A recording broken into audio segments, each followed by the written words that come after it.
omission of articles a, an and the, अर्थात article a, an और the का लोप।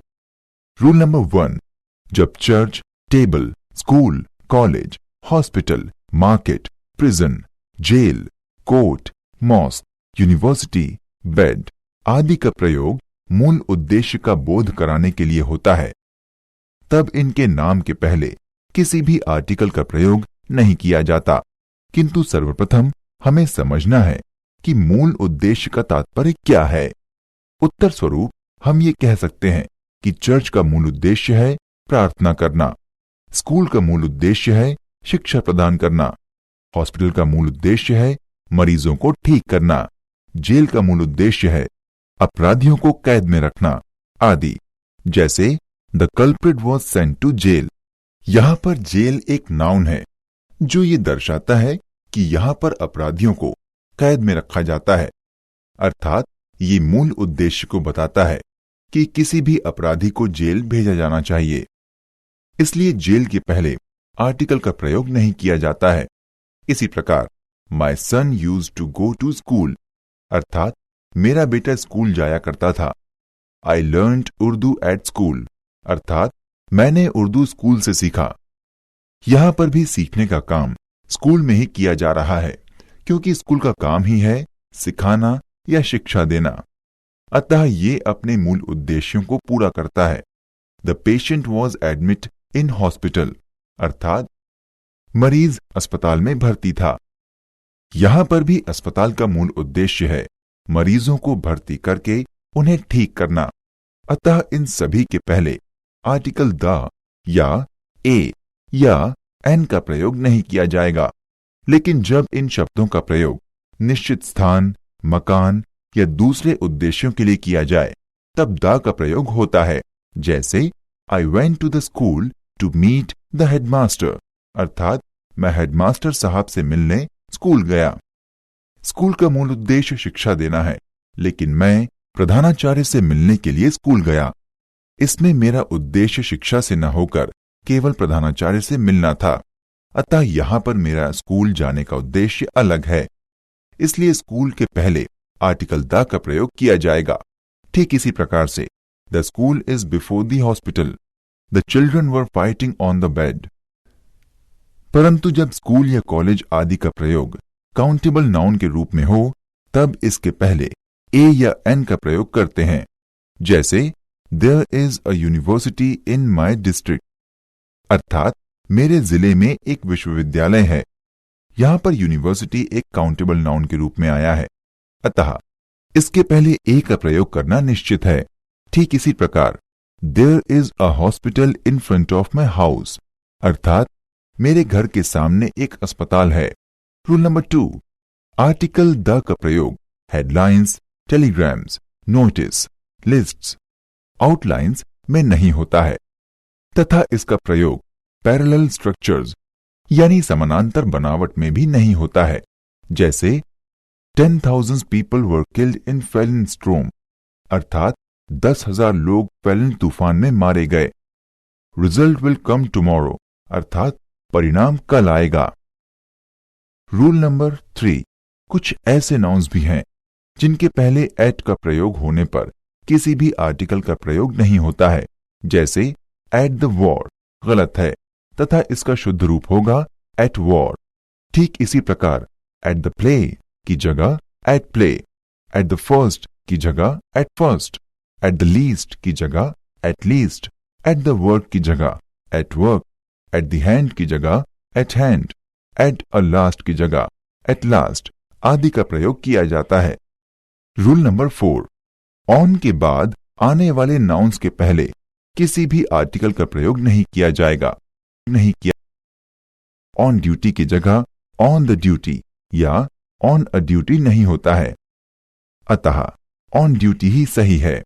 ठीक इसी प्रकार ऑन द डेथ की जगह on death, on the foot की जगह on foot, on a strike की जगह on strike, on the fire की जगह on fire, on the deck की जगह on deck, on a leave की जगह ऑन लीव इत्यादि शुद्ध रूप हैं। रूल नंबर 5, इनके बाद आने वाले नाउन्स के पहले आर्टिकल द, ए या एन का प्रयोग नहीं होता है। जैसे इन द हेवन में हेवन यानी स्वर्ग एक नाउन है, तो निश्चित रूप से हेवन के तुरंत पहले तथा इन के तुरंत बाद में किसी भी आर्टिकल का प्रयोग नहीं होता है। जैसे इन द फ्रंट ऑफ की जगह इन फ्रंट ऑफ ही होगा। इसी प्रकार ऑन अ डेप की जगह on debt, in a doubt की जगह in doubt, in the life की जगह in life, in a general की जगह in general, in the trouble की जगह in trouble, in the charge की जगह in charge, in a love की जगह in love, in the advance की जगह इन एडवांस ही सही माना जाएगा। रूल नंबर 6, बाय के बाद आने वाले शब्दों के पहले आर्टिकल का प्रयोग नहीं किया जाता है। जैसे बाय द डे की जगह बाय डे ही सही है। बाय अ नेम की जगह by name, by the hand की जगह by hand, by the post की जगह by post, by the accident की जगह by accident, by the cheque की जगह by cheque, by the road की जगह बाय रोड का प्रयोग सही माना जाएगा। रूल नंबर 7, कुछ ऐसे ही फ्रेजेस होते हैं जिनके साथ किसी भी आर्टिकल का प्रयोग नहीं किया जाता है। जैसे अंडर द ग्राउंड के स्थान पर अंडरग्राउंड ही सही है। ठीक इसी प्रकार to lose money, to set on fire, for leave, for money, to give battle, to lose heart, to give ear, to love school, to bring word, to take breath आदि के साथ आर्टिकल ए, एन या the का प्रयोग करना गलत माना जाता है। रूल नंबर 8, जब दो सिंगुलर नाउन एंड से जुड़े हों तथा इससे एक ही व्यक्ति या वस्तु का बोध हो तो प्रथम सिंगुलर नाउन के पहले आर्टिकल द का प्रयोग करते हैं तथा दूसरे सिंगुलर नाउन के पहले आर्टिकल द का प्रयोग नहीं करते हैं। जैसे the secretary and clerk is working, अर्थात सेक्रेटरी और क्लर्क एक ही व्यक्ति हैं, या एक ही व्यक्ति जो सेक्रेटरी भी है और क्लर्क भी। ठीक इसी प्रकार the director and manager of the company, अर्थात एक ही व्यक्ति जो कंपनी का डायरेक्टर है और मैनेजर भी। रूल नंबर 9, जब दो सिंगुलर नाउन्स एंड से जुड़े हों तथा इससे दो अलग अलग व्यक्तियों का या वस्तुओं का बोध होता है तो दोनों सिंगुलर नाउन्स के पहले द का प्रयोग किया जाता है। जैसे the secretary and the clerk are working, अर्थात इसमें दो अलग अलग व्यक्ति हैं जिनमें से एक सेक्रेटरी है और एक क्लर्क है। ठीक इसी प्रकार the director and the manager of the company, अर्थात यहां पर दो अलग अलग व्यक्ति हैं जिनमें से एक डायरेक्टर है और दूसरा मैनेजर, अतः इनके पहले द का प्रयोग किया गया है। रूल नंबर 10, यदि किसी कॉमन नाउन का प्रयोग वोकेटिव केस अर्थात संबोधन के अर्थ के रूप में होता है तो कॉमन नाउन यानी जातिवाचक संज्ञा के पहले द का प्रयोग नहीं होता है।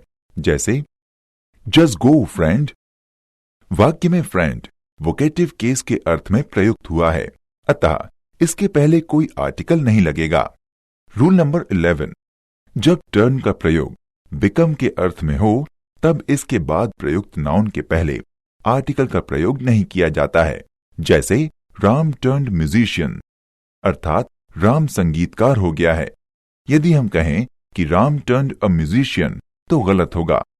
आई टर्न्ड पोएट, अर्थात मैं कवि हो गया।